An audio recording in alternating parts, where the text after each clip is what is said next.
Hi, welcome back. Hope you're doing well. Got something interesting today to show you. Another air layer.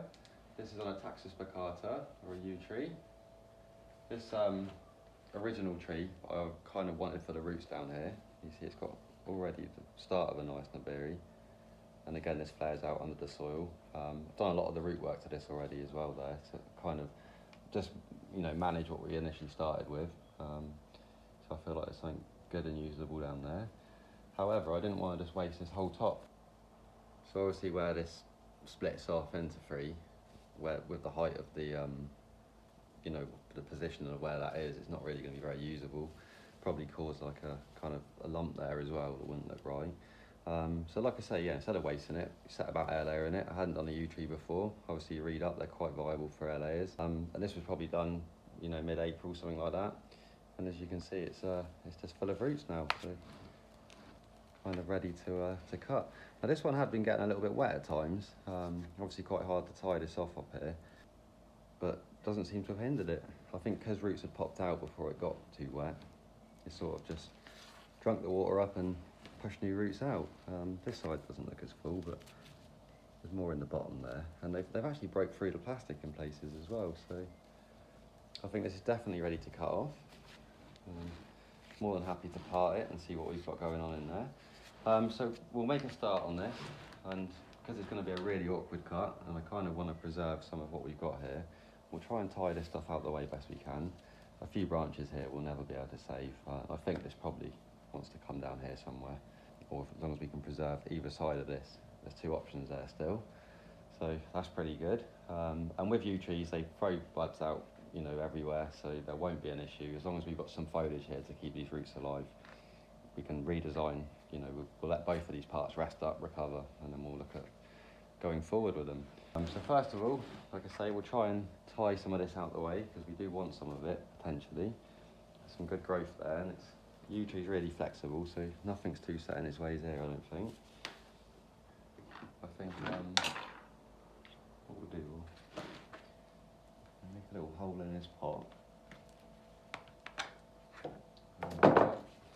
I don't know how well this is going to work yet, but I've got some of the pond liner I use as a raffia from that seeder the other day. We'll just bunch up what I think I can save. It's less to think about when we're making the cut then. We get more control and probably a better job.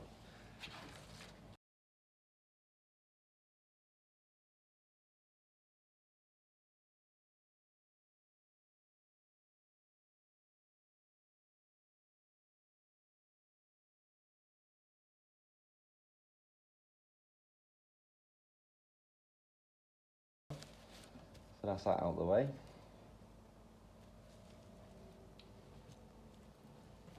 Maybe we can save that one, so we'll feed it out of the way for now. You see how flexible yew trees are. No issue there in getting that safe.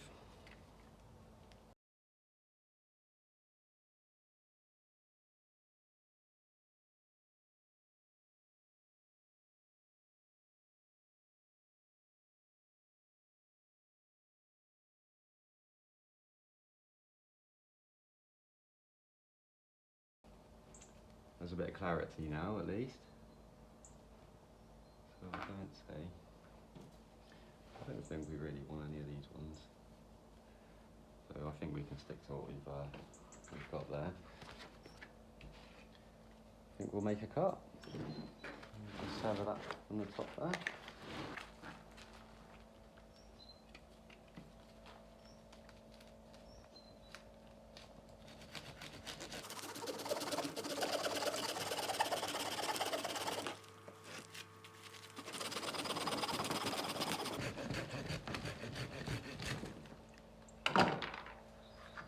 There we go.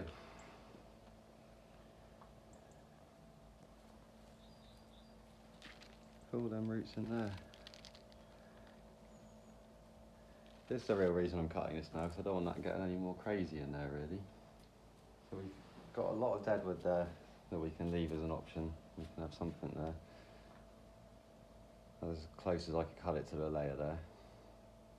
Whether we do flush it off or maybe tear it down one side or that still remains to be decided. Let's just untie these.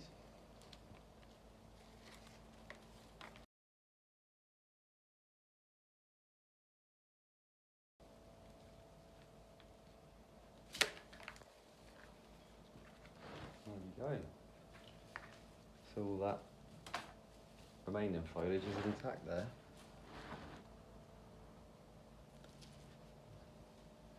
Kind of cool, isn't it? Yeah, there's a nice little piece of material left there, I think. Right, so I think now we'll open this up and have a look. See what we've got hiding in there. As always, I like to have a little look at just where the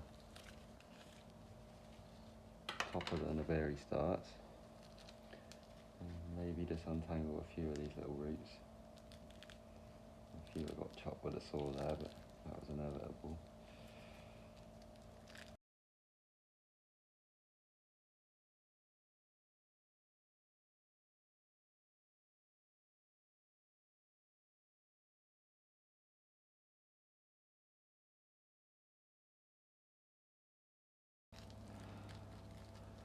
Well, that's kind of just reminded me now, actually. I see a little bit of sawdust there. I do remember there was an ant or something going into this. And that could be interesting. See what he's been up to as well. The moss always goes a brilliant colour when you use the nursery hanging basket moss I use, which is obviously more of a collected sphagnum moss than that garden stuff I see a lot of people using. But yeah, it seems to come to life in the air layer a bit as well. It's always just a really nice contrast of colours.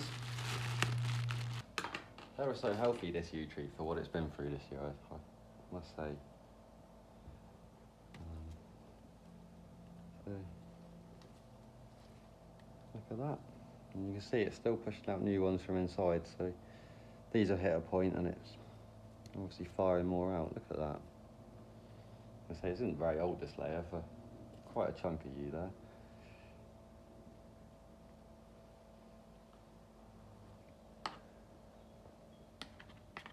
Tease a bit of this moss off. And look at those colours, like I say, versus what's inside. Maybe this little bug will show itself as well. Oh yeah, looks like ants. So there's a plot test. There seems to be a little ant colony in here. Very small little ants. And there's eggs there as well.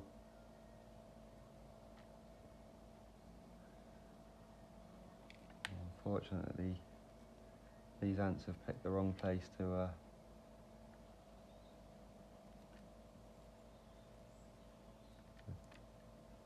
might be a bit of an ongoing issue with this one now then. Because obviously that has been sitting quite notably wet to me. Oh yeah, look at them all there.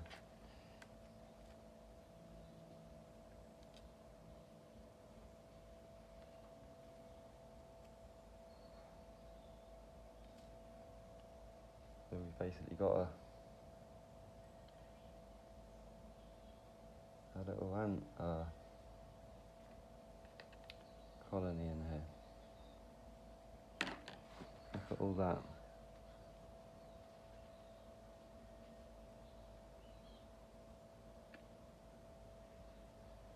Well, that's not brilliant, but it doesn't seem to have hindered the air layer, although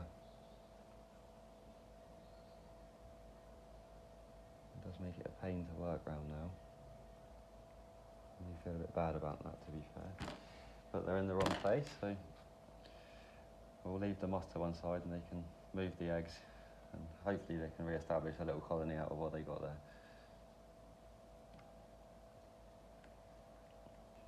Makes me feel very itchy.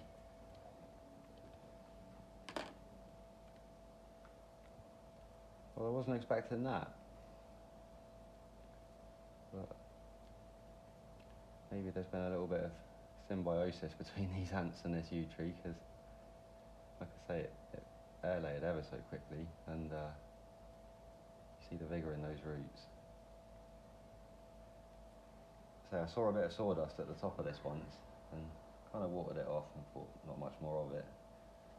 And then it kind of appeared a few more times. I thought, oh, something's enjoying the bark down there.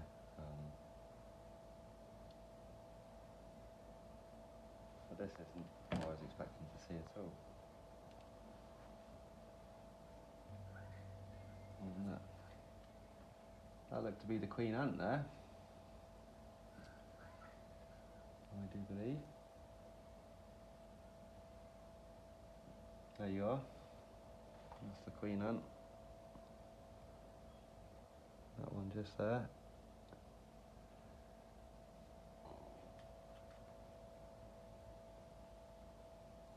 Well, it seems to be ants.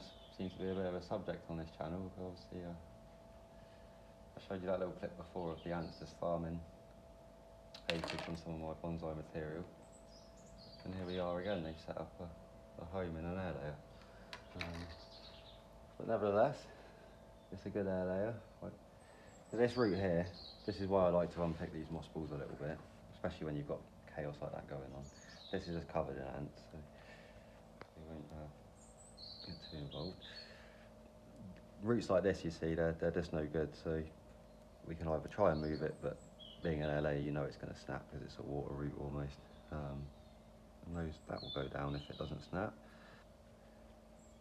I don't know what's been going on here. I think this is where the ants have had most of their go, so there might be some kind of damage there that we can't do much about. Maybe it throws a few roots out. We'll have to see. We'll see how it goes. There was, like I say, nothing lost. I think I'll probably just break. How involved is this root? It's got quite substantial now, because it would have been nice to maybe take that one out, but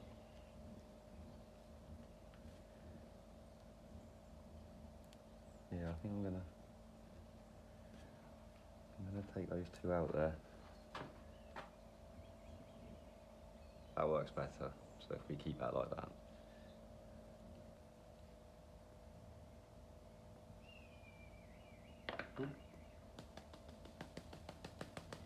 And a little tap out.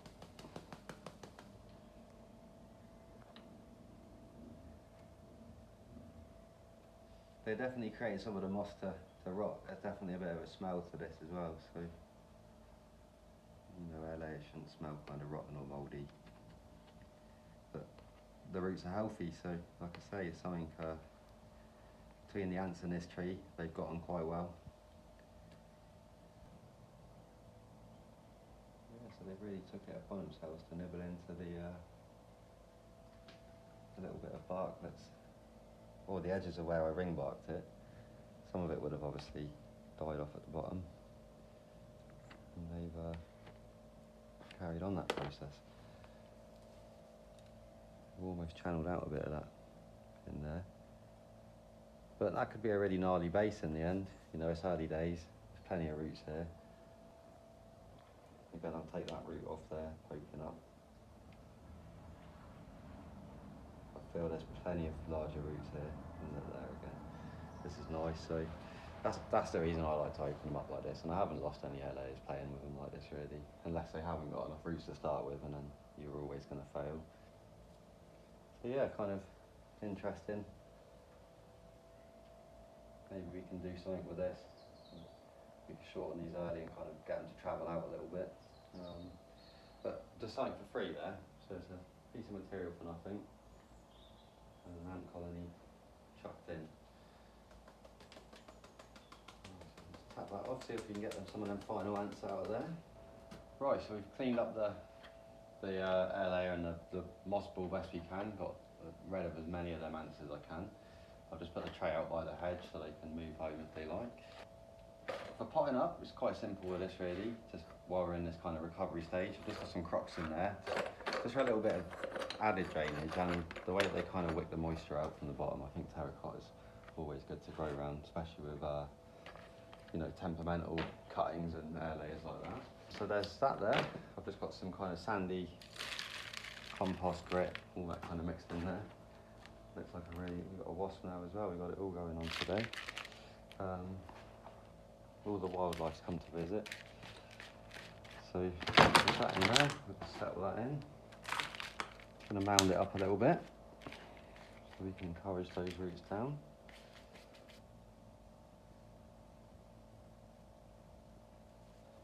And I think with this it's really going to be a straight up positioning. There's not going to be I'll give that a little bit of a sink that down into there. It will help flare them bottom roots out a bit, and we can trim them back up in spring.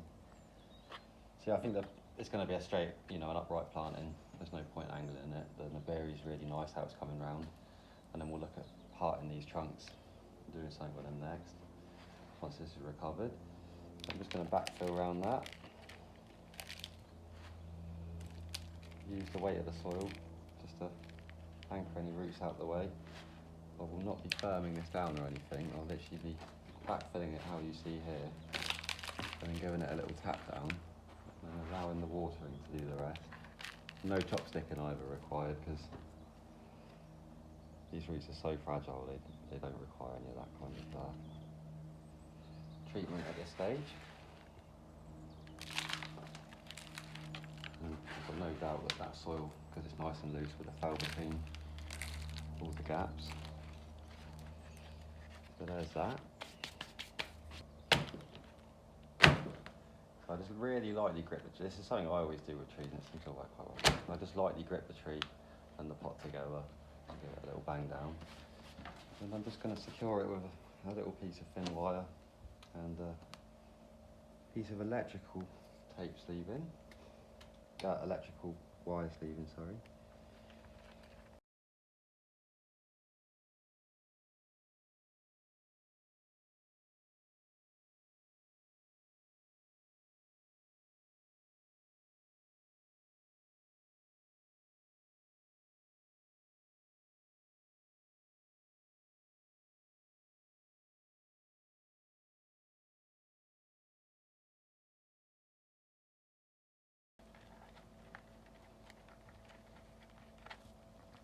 There we go. So that's just held steady in there now. There's those. And you can do various things with little blocks, and it's only why them roots kind of initially taken there.